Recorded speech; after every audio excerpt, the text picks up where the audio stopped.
So the next video we want to share, I'm excited about, while God leverages messes in life, he also leverages tragedy. And that's what this next story revolves around, is a tragedy that God uses, and that an owner of a company looked at an opportunity and said, okay, my people are hurting. How can I leverage this for a way that God can get glory in the midst of all of this? Take a listen.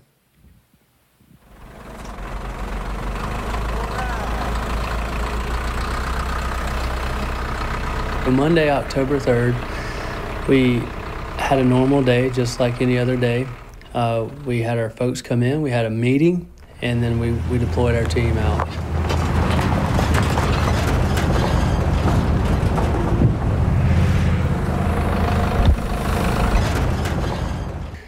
About 30 minutes of investigating and putting some things together, we got a phone call from his wife to confirm that it was Adam that had been tragically hit and killed in a motorcycle accident. Since we've been in business, we've never had to run across any kind of hardships like that before. So we were really taken back. We've known him for almost 5 years, and as you know, you end up spending more time with people that you work with than almost your family, so they become family.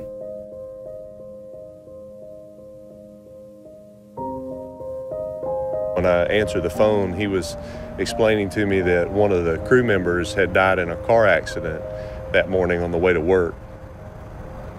It's just a heartbreaking and tragic thing, and that the guys in the company were taking it hard. And so my immediate thought was, can we get the company together tomorrow morning just to kind of have a time to process it together? And so the following morning, I brought a few people from our church, and we came over and met with the crew from Capstone, and they shared about the young man who had passed away. They shared some thoughts and some memories, and we had a prayer time. But then I took the opportunity just to tell them about Jesus and tell them about the love of God, and we talked about the difference between what the Bible describes as those who grieve with hope and those who grieve without hope. And I talked to him about how you can grieve with hope.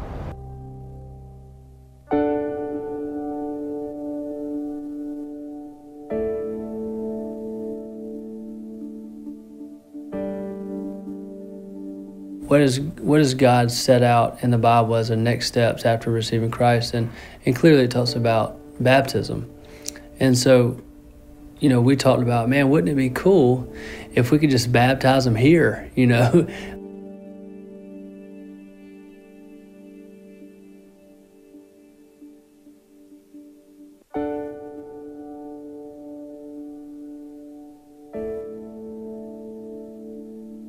We pulled the truck around and pulled the tarp off, and they had heard me talking about baptism, and they were all shaking their head yes. But then when I said to them, we've got everything that you need to take that step of baptism this morning, I think they were kind of blown away by that.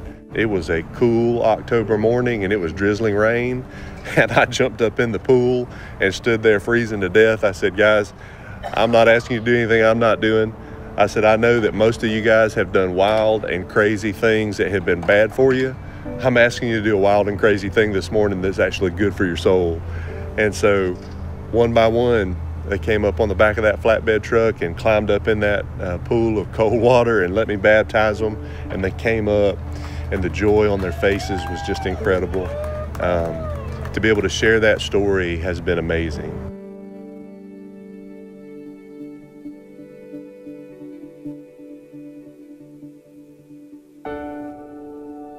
It was an incredible story to see how God took that tragic situation and really turned it to a triumphant victory for himself, and really showed how death really had no sting. And his mom gave me a hug in tears at the receiving of friends, saying, I never thought I would say that my son's death was worth it, but his death was worth it, because I'm so honored that he was able to, his death was able to affect so many people for the Lord.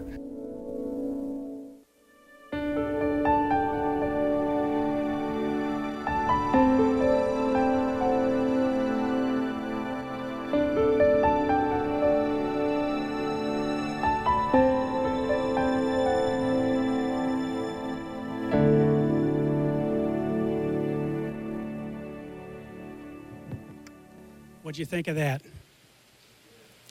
That is a powerful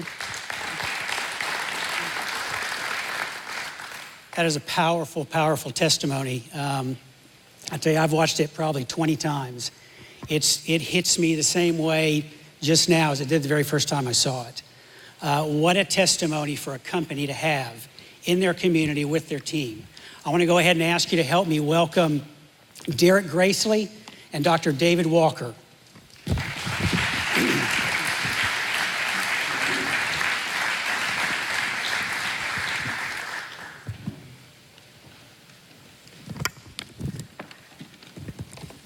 Derek is the owner and the president of Cornerstone Landscaping.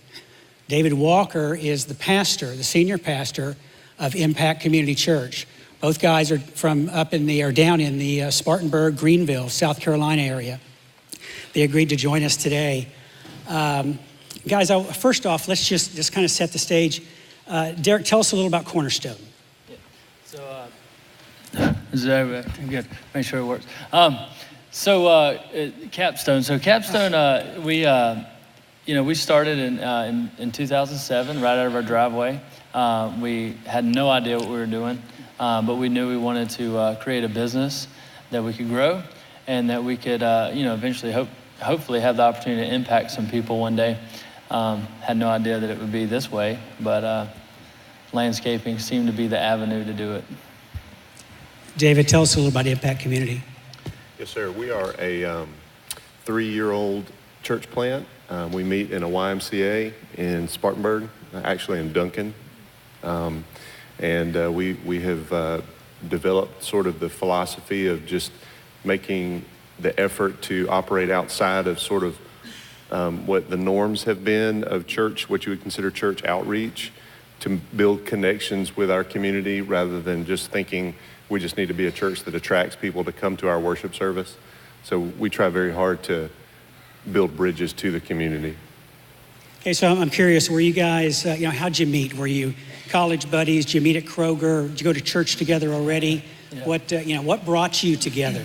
Yeah, none of that, actually. We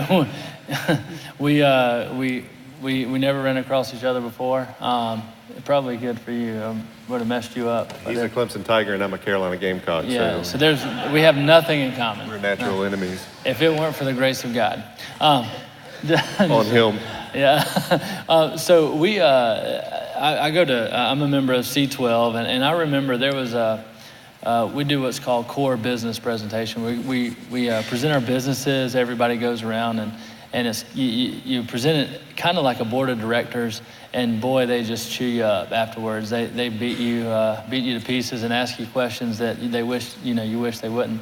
But I remember I was sitting and listening to somebody else's core business presentation, and he had a very successful business in the hundreds of millions of dollars. He was doing a great job. They were killing it. And I remember there was a lawyer in the group sitting in the back, and he just said, he raised his hand. He said, "This is all fine and dandy, but what are you doing for the Lord in this business? Like, you're killing it financially. You're not doing anything to help the ministry of the Lord." And that's what C12 is all about. And so I saw his jaw. It looked like a cartoon. His jaw hit the ground and his tongue rolled out, all that kind of stuff. And I was sitting there, kind of sliding down in my chair thinking, man, I have not done anything either. And that was the whole idea of starting this business, And so I went straight to the office that afternoon and brought my wife and our office manager in. And I said, "Look, I don't know what we're going to do, but we got to start doing something." And I said, "Do you guys have any ideas?" And Fanny, our office manager, she said, "I go to this church in Duncan, which is about 25 minutes away, and our pastor was just preaching about that and just said, how he wanted to reach out to the community and do something. He might be interested." So I said, "Call him," so she did, and then he came in. Yeah. So as a pastor, you're always looking for those opportunities to make connections in the community and wondering how you can do that. And to a certain degree, you're reliant on people either in the congregation or relationships that you build out in the community. You need the invite. And so, man, the invite is rare. as a pastor from a local business. And I think that's just because not a lot of that, the potential with those types of relationships has been explored or celebrated. So in 18 years of ministry, I had never gotten that invite. And so when Derek called me and said, would you come just sit down and let's just figure out maybe what would be possible, I was thrilled to do it. Thrilled to come out and sit down and just talk, and we came up with sort of a framework of just investing in his guys. It was a rough framework too. It was, yeah. Well, what was it? What did you guys scribble out there that you thought maybe this will work? Sure. It's funny. We were talking about that over dinner last night, and there was really not much of a plan. So we didn't sit around and come up with this beautiful pamphlet and agenda and said, man, we are going to kill it. And one day we're going to be on the stage in Virginia because we did this. We were like, we wanted to make sure that we believed the same things first, because we had never, I didn't know him from Adam, and vice versa. So we wanted to make sure that we were on the same page belief system wise. So we worked through that, and then I was like, what do you want to do? He was like, I don't know, what you want to do? And I was like, well, let's just come over and talk to him a little bit. Let's pray for him, maybe do a little devotional or something. And let's just make it real lighthearted, because and if any of you guys in the construction world, our meeting is not in a nice conference room like this. Our meeting is outside or in a warehouse or on a dirt floor with no heating and air conditioning. And it's just, ready to go to work that morning. So there really wasn't when we say framework, that was a powerful explanation for that. But it was like, oh, whatever, just do something. And I don't know if I've ever told you this, but when I came home after that meeting, I told my wife, told the guy that was associate pastor at our church that time, and they both looked at me and said, are you crazy? Because you don't have any time to do what you do now. This adding something like this is just going to be a lot. And I thought, well, you're right, but I need to figure out something that I can drop to make time for this, because this right here is going to matter. And so we made some adjustments, and we started simple, because we figured if we overshot it from the very beginning that it would fail. But we started simple, just coming out I go out once a week and do something with their guys before they go out for the day. Share an encouraging thought with them, a Bible verse. Sometimes I preach a little bit. But I just want them to know they're loved. I want them to know that they work for a company that sees them as more than a warm body pushing a lawnmower, and that they're cared for, and that I was available to them for prayer and for whatever they needed. Okay, so you guys were intentional about starting this, whether it came from having a strategic mission plan or anything like that. You were intentional about what you did, and you started to work through it. And I think it was maybe 8 months that you did this. You're kind of living it out, and then one morning there was this call, and I'm curious for you just to kind of unpack that for us. Tell us about that morning. Tell us about the emotion and just what unfolded. Yeah, sure.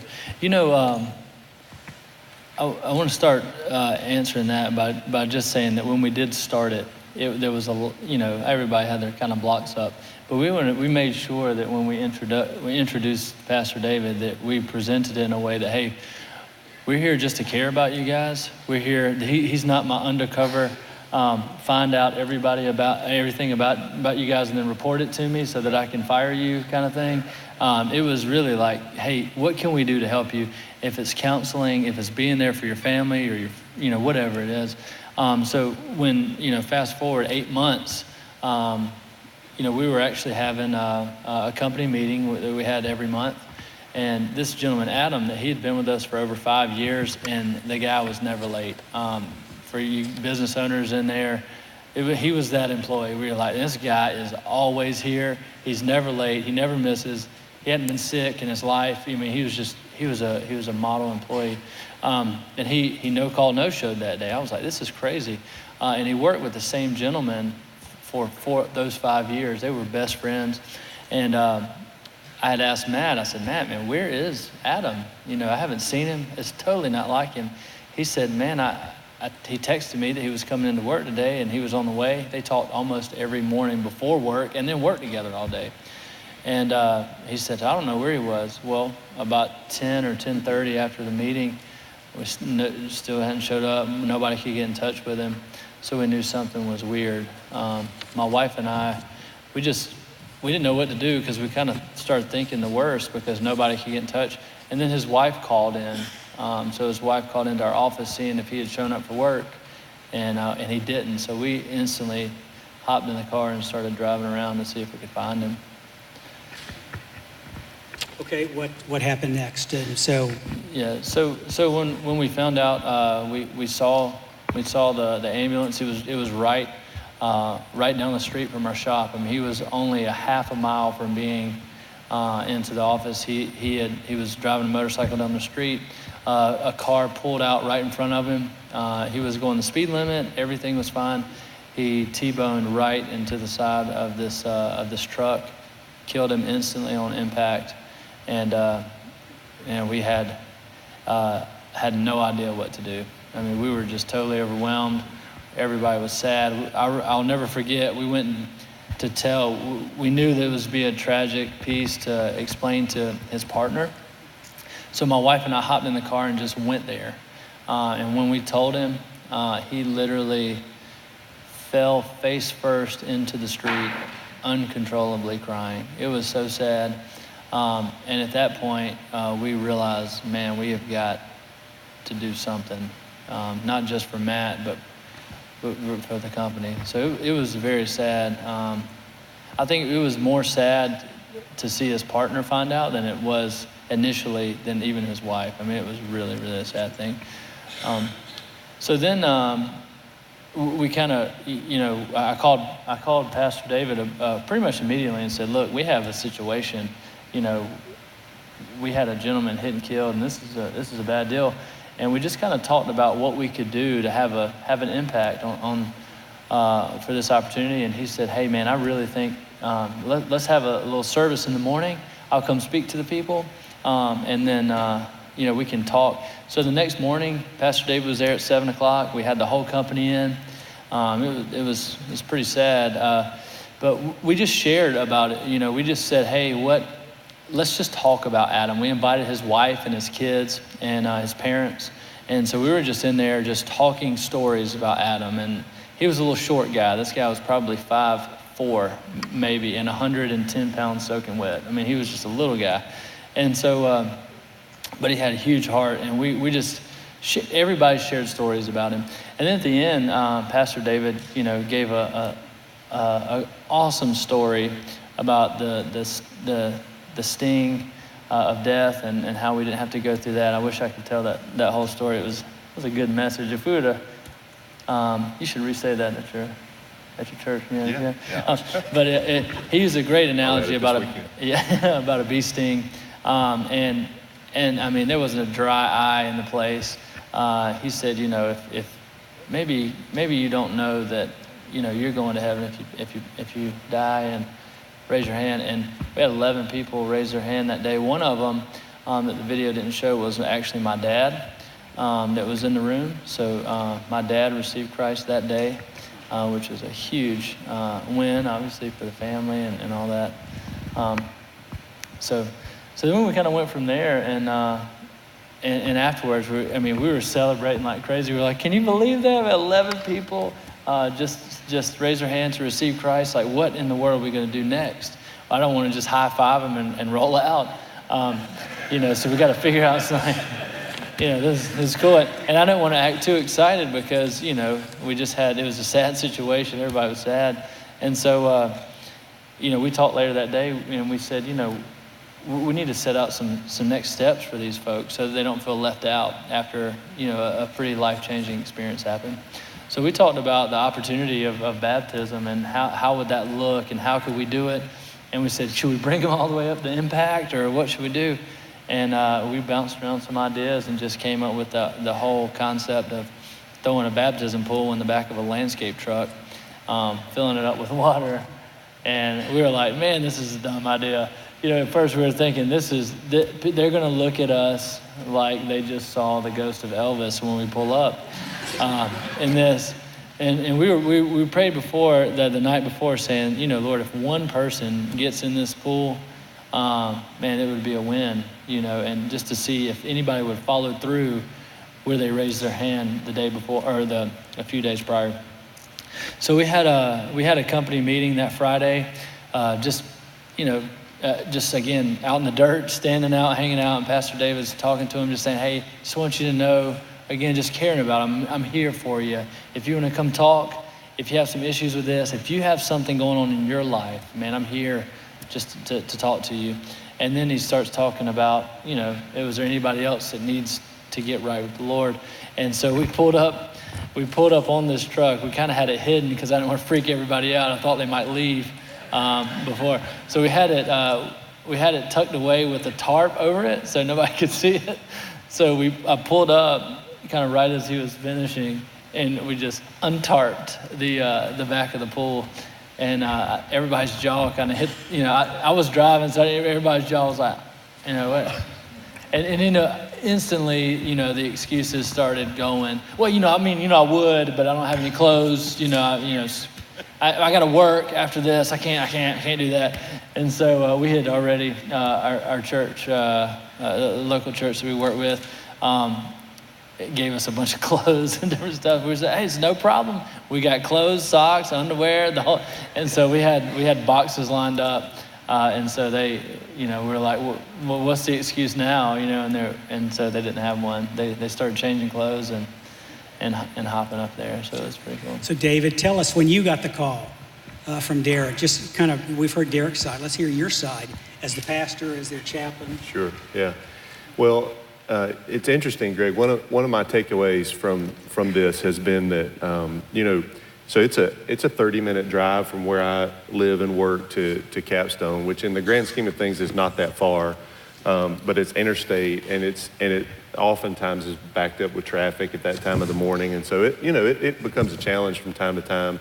And I'm not going to lie to you, there were several times that I was making that drive in the morning and thinking, I would be serving Derek so much better if I found him somebody closer, in his neighborhood to do this kind of thing. But then I just kept feeling that pull to keep going and keep building those relationships. And so one of my big takeaways is that it took 8 months.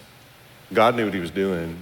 Over those 8 months, we were laying a foundation of trust and familiarity. So when life happened, and life always happens, it's always going to. And if you've laid a foundation of familiarity and trust, and that somebody cares about you, when life happens, you don't have to try to set it up to be able to deal with it. You're already set up to be able to deal with it. And so my instinct, I didn't know, I'm not necessarily trained in grief counseling, but my instinct was, let's just get everybody together and let's do this together. And Derek agreed. And so like he said, we got the company together. And we just kind of processed, and through the course of listening to and the conference room was packed that day. And I remember just sitting there thinking, the Bible talks about the clear difference between those who grieve with no hope and those who grieve with hope. And I just felt led to take the opportunity to share the hope of Christ and what it looks like to grieve as a person with hope with those folks in that room, and give them an opportunity to grasp a hold of that hope, and they did. And it was an amazing experience to see, and I think an incredible example for those employees to see tragedy turn into a moment of redemption, to see that God can take the worst moments of your life and he can breathe hope into it. Mm-hmm. Terrific. And one thing I'll share, I wasn't going to, but I was actually at a meeting with C12 chairs somewhere, and Derek's chair, Grant Edwards, texted us, or he actually read a text from Derek, and he read about Adam, read about what their immediate actions were, told us that the chaplain was on the way. A little while later, he read another text, and it was the results of that time, that service with David. And so, we had been praying for this all along. And then as this thing all unfolded, Grant kept sharing with the other chairs what was unfolding in this company with their chaplain, and we were able to share that with members. But it was such a spontaneous outpouring that everyone was seeing the way the Holy Spirit was working there at Capstone. So I'm just curious, this happened less than a year ago. We have not even to the 1-year anniversary. So as you look back over that time, if you haven't hit a lesson, what are the lessons that you'd want to share? We've got church leaders, we've got business owners, we've got team leaders. What are some lessons you'd want to share with them, or challenges you would want to issue to them? Either one of you. I would say, we cut up and joke about not having a strategy. We did have a strategy. It wasn't overly a complicated strategy, and I think that's essential. If you wait until you feel like you have a 25-step plan to do something like this, you'll never do it. Yeah. If you wait until you feel equipped or you feel like you've got all the angles figured out, you'll never do anything. And so one of the things that I would say is a huge lesson to learn is don't hesitate and don't wait to show people that they're valuable and that you care about them. It doesn't have to be super polished and it doesn't have to be a part of a 5-year strategic plan. You just go ahead and start doing something to show your people that you care about them. Yeah, that's kind of a theme that we learned through this and a lot of things. Just, I think the additive people say, if you wait to have a baby, you'll never have one. Or until you're ready to have one, you'll never have one. That's kind of the same idea as this. If you say, well, I want to get my ducks in a row first. Your ducks will never be in a row. That's why you need somebody to come in probably because they're not in a row. So just do something, even if it's wrong. You'll figure it out once you do it. And I think it's from every angle of the organization. I don't think it's always got to be the business leader. I think it's about empowering the team. It's about just showing that you care about them. And then when that time comes, when they need some care back or they need some help or whatever, they're going to be more apt to come talk to you. If they think you're trying to preach to them all the time or convert them or whatever. I love what Russ said previously. I was listening and he said, I get probably more prayer requests from non-believers. I had an atheist walk up to me and he said, listen, Derek, I don't believe in the Bible. I'm not a godly person. I don't even believe that God exists. But I really appreciate the fact that Pastor David comes, and I just appreciate his positivity each week. So I think we overlook some of the most simple things. One of the most common responses I've talked to for business owners is, but I'm scared how they're going to react. Well, you never know until you try. But as long as if you present in a way of caring instead of condemning, that sure does help a lot, and people receive that, I think. We're going to wrap this up. I wanted to share a quote that I really like. This quote says, God doesn't call the qualified, he qualifies the called. So, we're that room, you're that person. So in your business, in your church, what is he calling you to do? We're going to have some time here around the tables here shortly. I want to remind you about Russ and Joe. Think about what they talked about and just how that relationship worked out and how God was able to use it, how God was able to use both of those men at the exact point in their life that they were at. And then I also want you to think about this situation with Capstone and Derek and David's relationship and then how that has grown over time and how it was perfectly set. It was in place. It was ready to go at God's moment for that thing to happen. There are some of the companies here I'm sure have chaplains. There's my chaplain is Matt Henson. Matt's in the room somewhere. And Matt's with Marketplace Chaplains. He's outside. There are Corporate Chaplains of America. They, I know, minister with Moore's Electric, and Richie may be here. But there are things to do. There are churches that can do that for you. There are organizations like Marketplace and Corporate Chaplains, but the trick is you got to start. You got to take a step, and God's going to honor that step. And I think that's really what we need to do. Is we're being obedient by taking that step. The Jordan would have never parted if they hadn't taken that first step into the water. And that's all I'm asking you to do today. So please spend some time around your tables, and we'll talk to you soon. Thank you.